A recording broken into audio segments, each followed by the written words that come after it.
नमस्कार।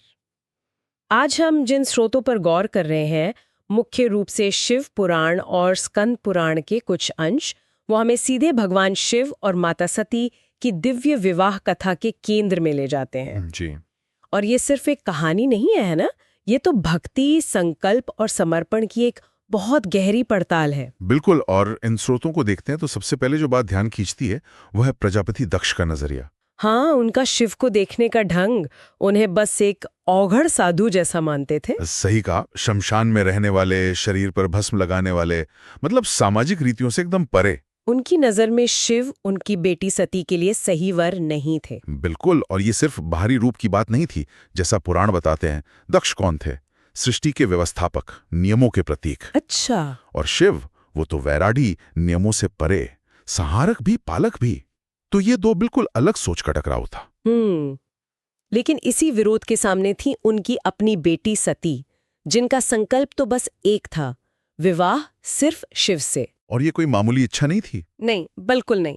श्रोतों में सती की तपस्या का जो वर्णन है, वो तो सचमुच कमाल का है। हाँ, शिव पुराण बताता है कि उन्होंने सब राजपाट, ऐशो आराम छोड़कर हिमालय पर कठोर साधना की। सालों तक, पहले सिर्फ जल पर, फिर सिर्फ हवा पर। ये तो अपने संकल्प को साबित करने की अग्नि परीक्षा जैसी थी। जी। और स्कंद पुराण में भी इस तपस्या की तीव्रता का जिक्र है। कैसे प्रकृति की मुश्किलें भी उन्हें डिगा नहीं पाईं। और पुराण कहते हैं कि इसी भक्ति, इसी तप ने आखिरकार शिव को भी क्या कहते हैं, विवश कर दिया। हाँ, वो सती के सामने आए और उन्हें पत्नी रूप में स्वीकार किया। ये दिखाता है कि सच्ची लगन में कितनी ताकत होती है। और फिर हुआ वो अद्भुत विवाह।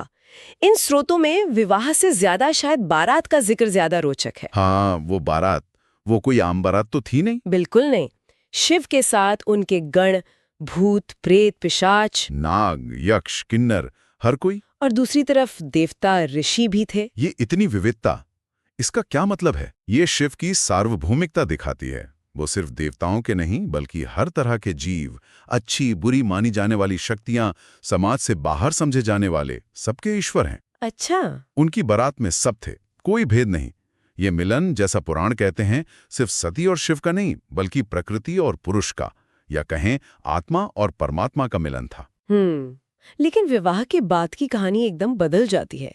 एक दुखद मोड़ आता है। हाँ, जब दक्ष एक बड़ा यज्ञ करते हैं और जानबूझकर शिव और सती को बुलाते नहीं हैं। स्रोतों के हिसाब से ये शिव का अपमान करने की उनकी सोची समझी कोशिश थी। जी। और यहाँ सती का द्वंद्व देखने लायक है। पिता के घर यज्ञ की खबर सुनकर वो जाना चाहती हैं। हाँ, लेकिन शिव उन्हें समझाते हैं कि बिना बुलाए जाना ठीक नहीं। बिल्कुल। ये सब पुराणों में बड़े विस्तार से है, पर आखिर में सती पिता के मुंह में यज्ञ में पहुंची जाती हैं। और वहां उन्हें अपने पिता के मुंह से अपने पति शिव के लिए बहुत अपमानजनक बातें सुननी पड़ती हैं। शिव पुराण कहता है कि सती के लिए यह बर्दाश्त से बाहर था। पति का ऐसा अपमान, और वो भी पिता के द्वारा। वो क्रोध और गहरे दुख में उसी यज्ञ की आग में खुद को समर्पित कर देती हैं, जिसे आत्मदाह कहा गया। और जब सती के आत्मदाह की खबर शिव तक पहुंचती है, तब उनका वो प्रचंड रौद्र रूप सामने आता है। हाँ, बहुत भयानक। क्रोधित शिव अपनी एक जटा उखाड़कर जमीन पर पटकते हैं, जिससे वीरभद्र पैदा होते हैं। वीरभद्र? हाँ, महापराक्रमी। शिव पुराण और स्कंद पुराण दोनों में वीरभद्र के हाथों दक्ष के यज्ञ के विनाश का पूरा वर्णन है। कैसे उन्होंने देवताओं को हराया और आखिर में दक्ष का सिर काट दिया। लेकिन बाद में देवताओं और ब्रह्मा जी के कहने पर शिव ने दक्ष को बकरे का सिर लगाकर जिंदा कर दिया था। जी, ये भी कथा का हिस्सा है। मगर कहानी यहां भी नहीं रुकती। शिव सती के मृत शरीर को उठाकर गहरे दुख में ब्रह्मांड में घूमने लगते हैं। उनका वो शोक नृत्य तो प्रलय ला सकता था। हाँ, और उसे रोकने के लिए फिर विष्णु जी ने अपने सुदर्शन चक्र से सती के शरीर के अंग अलग अलग जगहों पर गिरा दिए। और जहां जहां वो अंग गिरे, वो जगह पवित्र शक्तिपीठ बन गई। बिल्कुल, जो आज भी देवी पूजा के बड़े केंद्र हैं।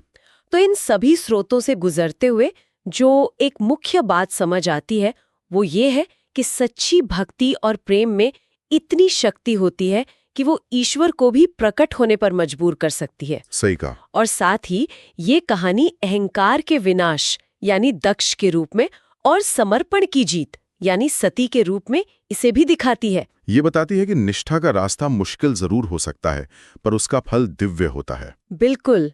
तो सोचने वाली बात ये रह जाती है कि समर्पण, बलिदान और अटूट विश्वास की ये जो प्राचीन धारणाएं हैं, जो इस पूरी कथा के केंद्र में हैं, वो आज की हमारी दुनिया में हमारे रिश्तों, हमारी प्रतिबद्धताओं को कैसे प्रभावित करती हैं या कर सकती हैं, इस पर विचार किया जा सकता है।